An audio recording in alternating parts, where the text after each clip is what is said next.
Well, thank you to Natalie and Hillary for that amazing rendering of the story. It was a long story. Could you track it? Could you track the story? What was happening? Nods or not? Yes, you could? Oh, great. Tell me what it was about. I'm just joking. It's a great about the worshippers of Baal, the low voice in the back of the choir says. That's right. It is one of the best written stories in all of the Hebrew Scriptures. One scholar this week called it street theater. It is so awesome. It's got sarcasm, it's got jibing, it's got taunting, it's got worshippers of Baal, it's got worshippers of God, it's got Elijah the prophet in the north. It's fantastic. This, to catch up from last week when the kingdoms were divided because of Rehoboam's bad actions. At that time, Jeroboam took to the Israelites, North Israel, that was the northern kingdom, and there started to worship golden calves and stuff again. Well, this is many generations later. And the king in the north, Israel, his name is Ahab. And Ahab was famous for having married a non-Israelite queen named Jezebel. Heard that name before? It says this, Ahab did more to provoke the anger of the Lord God of Israel, than had all of the kings of Israel who were before him. Ahab had done more to provoke the anger of the Lord than any other king before him. That's how the story begins. That sets Ahab up. And he married Jezebel. And Jezebel was a worshiper of Baal and Asherah. Now, I just want to tell you about Asherah, for those of you who really like mythology and all this kind of stuff. Asherah, or Ishtar, as the Persians called her, was the goddess of fertility and love and all this kind of stuff, who then Aphrodite and Venus were based on. When the Romans were really famous for taking gods, right, and adopting them. So this Asherah looked pretty good. So that was Jezebel. She was into Baal and Asherah as god and goddess. And because of all of this, there's a 3-year drought brought upon the land. What's interesting is that Baal is the god of thunder and rain. But there's a drought for 3 years in the land. And God tells Elijah, the prophet in the north, to go to Ahab because God is going to bring rain and end the drought as proof of God's good works and love.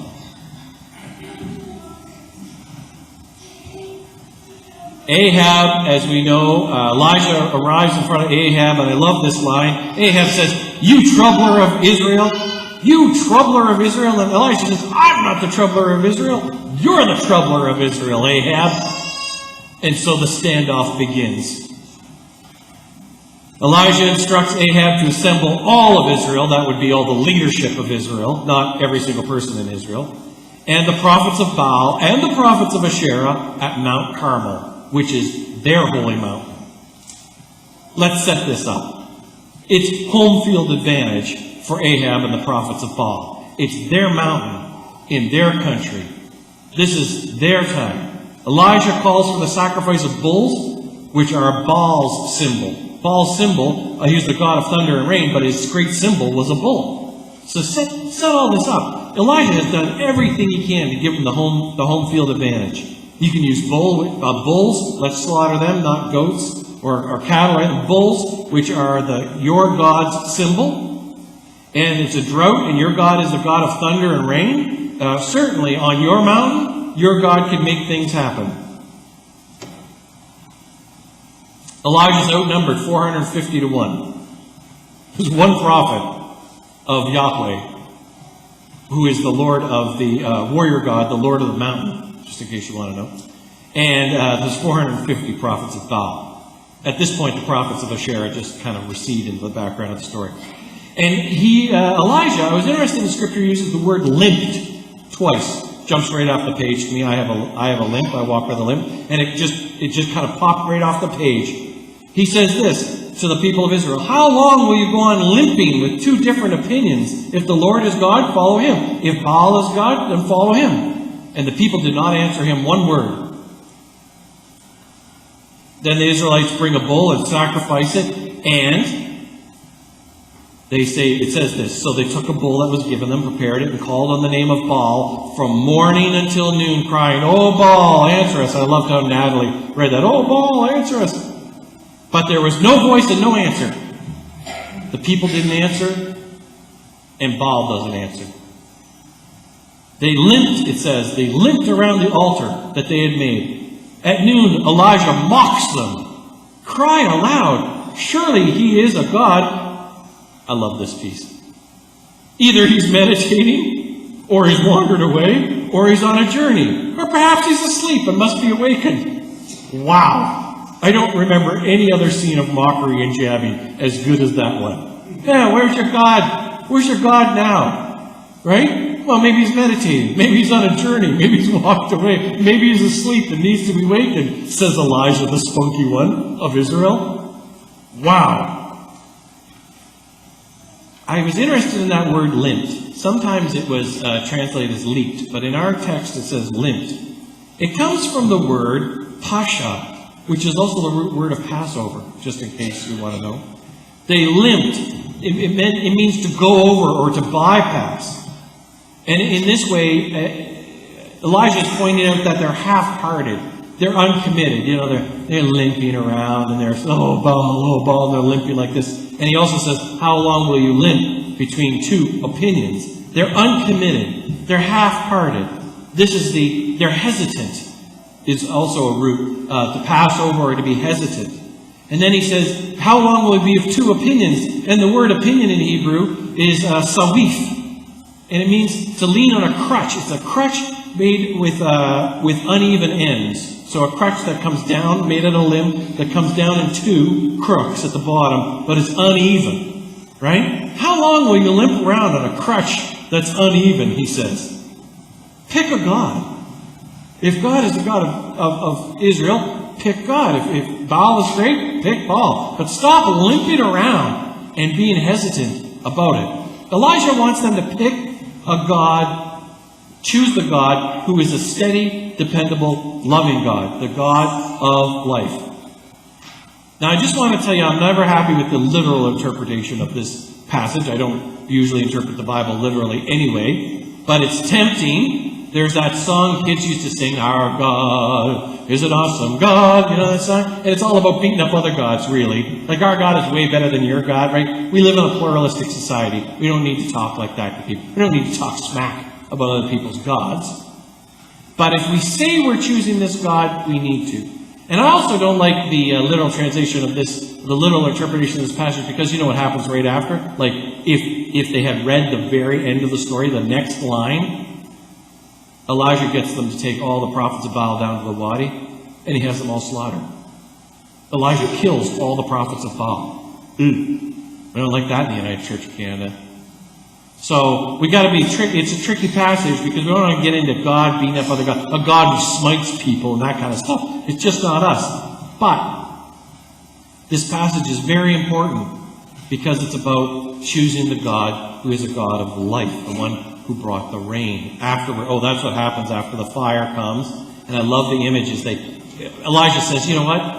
Our God is so powerful. Put water on that. Put water on the fire you've built for the altar. Do it again. Do it again. And dig a trench around it. And so there's so much water that it flows over and it fills the trench. Right? And it says later that the fire that God brings burnt this and burnt this, and even licked up the water that they dumped on it all those times. And then, after the killing of all the prophets, we move on, God brings rain to the land. This is about the God of life, and about being aware of false gods, of divided attention, of limping around on a crutch that's uneven. So the question that we're brought to our attention in the 21st century today from this passage is, what are the false gods in our lives? What are the false gods in our lives? Martin Luther, the great fireball who started the Reformation 500 odd years ago and split the Roman Catholic Church and the Protestant Church. Martin Luther said this, whatever your heart clings to and confides in, that is really your God. Whatever your heart clings to or confides in, that is really your God, Martin Luther said. What is it that your heart clings to or confides in that acts like a false god in your life? There are many false gods. They are as varied as we are, and everybody has a different one. What is it you trust in or hold on to or cling to too hard, believing that it will bring you life, its satisfaction, and warmth of heart, and grow your spirit? But in fact, it doesn't. What is it that truly you cling to that's bringing you death through anxiety or takes over and controls your life? You know, I had a mentor once talk to me about coping mechanisms. There's nothing, people say, oh, that's just your coping mechanism. Nothing wrong with coping mechanisms. People without coping mechanisms are actually diagnosed as psychotic. So we all have coping mechanisms, but if the coping mechanism chooses you, instead of you choosing it, take it off the shelf, use that coping mechanism. Like if going to movies is a way that you unwind, right? But all of a sudden it becomes compulsive and you just don't stop going to movies. It's choosing you instead of you going, today was a rough day, I think I'll go to a movie. And you take it off your shelf as your coping mechanism. You get what I mean? So what is it that you lean on or cling to that has become more important, that you trust in that to give you life? I got some examples. None of these are absolutely wrong. They're only wrong if you take them too seriously and cling to them, but I just thought I'd lift up a few. I was thinking about privacy this week. Privacy is used by some as a false god. There are people I know who cling to privacy far too tightly. It's often, I have to say, mixed with pride sometimes. It reminds me of a story Robert Fulghum taught in that famous book, All I Really Need to Know I Learned in Kindergarten. It talks about the doctor, the medical doctor, who had a diagnosis, a terminal diagnosis he never told his family. Didn't want them to know. He was very private. And when he died, they were furious. So they had to deal with all this anger about him because he'd been so private about it. Why wouldn't they have told him? Why wouldn't he have told us? And Fulghum likens it to a game of hide and seek where there's always that one kid in the neighborhood who hides too good. Right? So all the kids just go home and go to supper. They leave him hidden because he hides too good and spoils the game. Right? That doctor hid too good. And sometimes those of us who cling to privacy as a real place of pride or something we hold to that we think gives us life, well, I don't want to bother people with that. It distances us from our loved ones and from our community.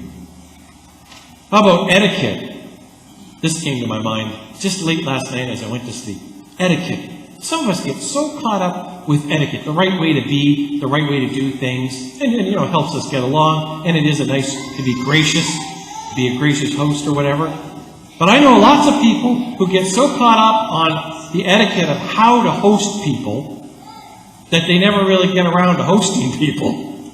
Well, our laundry has to be done, right? And the vanity in the bathroom has to be cleared off and dusted, and the house should be dusted once, and we haven't had the woodwork redone like we should have. Our house, we had ceilings put in 2 years ago. I put new drywall in the ceilings, and we yet to get the crown molding up. Well, there's sometimes I would have been taught, that looks pretty sloppy, don't have people over. There's lots of us who cling to etiquette and what's appropriate. And we use it to kind of bug others and to bash others for looking sloppy or whatever. And it ruins our own sensibility to have hospitality, invite people into our homes or into our church. Well, the lawn wasn't cut last week. How embarrassing for our church. We're trusting in etiquette far more than our own God, who is about grace and love and forgiveness. Or prosperity. Oh, I heard an interview with Kanye West. James Corden does the carpool karaoke. He did airline karaoke, airpool karaoke. Got on Kanye West's jet. It's quite a good time. And on the jet was all of Kanye's Christian choir from his new church that he started. Kanye West started a church about a year ago, apparently. I missed the memo or the invite. Outdoor church. And Kanye, he had a lot of good things to say about turning his life around and digging into his relationship with God and stuff. But then he says, I make this many $1 billion a year, and last year I was minus 63 million in the hole, and this year I got a tax return. And James Corden says that's because of your newfound relationship with God? Absolutely. That is the gospel of prosperity, my friends, and it is a false god. It is heresy to believe that those who pray harder will be blessed with prosperity, and those who are down and out have not prayed hard enough. That is a false god, and a number of people in this city, in this country, and maybe even in this church, I don't know, believe that prosperity is tied to God and faithfulness. Absolutely not. But even if we don't believe that, we do kind of get tricked, some of us, into thinking we need to hold on to a whole bunch of money, and we need to set it up so that our children have a better life than us. Why? Our life isn't so bad. I have a pretty good life. Actually, my kids could take a little step down. They'd be all right. Wouldn't kill them. Don't tell them. They're not here, but don't tell them. I'll edit that out before it goes online. But you know what? Like Catherine Hoffley, who's this stewardship person in the United Church, came to us once, and she talks to people about their state. She goes, your kids don't need as much as you think they do. You know? But prosperity as a false god kind of demands that every generation should be better off and better off financially or wealth-wise. Or with the stuff we collect or own, and we're going to give that off to our kids. Or we build it up around us like a shield, how much stuff we own. It's a false god. Or in the last few weeks with the election campaign and stuff, I was reminded that disunity has become a real false god. Regionalism is a false god. There are people who cling to it regularly. We love to say, we are so different than the people of Nova Scotia. Oh, those Nova Scotians, eh? Cora? Oh, they're kooky. Oh, they're not even anything like us. They can't even understand us. We can hardly understand what they say. We're so different than the people of Ontario. Oh, when I arrived in Saskatchewan, it was Alberta. Oh, those Albertans. You know? And as a comedian used to say, Saskatchewan people look over the fence into Alberta saying, couldn't the dinosaurs, couldn't some of them just drop dead on our side so we could have some good oil? Right? Oh, bitter about Albertans. Like there's nothing that we have to say to each other. Right? We're all happy when we were having a boom and we could go over our contractors and take boys off their fields and bring them over here because we had money finally, right? Disunity, that we are all so different, that nobody gets us. That's the big line the last few weeks. Nobody gets Saskatchewan. Nobody gets Saskatchewan. Certainly not the people in Ottawa. That's a false god, friends. And you can cling to it if you want, but that way be dragons. There's just a few. I'll leave you to figure out your own. You don't want me to start naming names. I have no idea what your false god is. But there are many, and they are varied. But they have nothing to do with the God of life. The God whom we should have trust in. The God who loves us. The God who showers grace and blessing upon us every single day. And when we stop, and we open up our hearts through prayer or meditation, when we open up our hearts in wonder and gratitude, the God of life will bless us. And our relationship will be stronger. And our hearts will grow. And our world will be a better place. May it be so. Amen.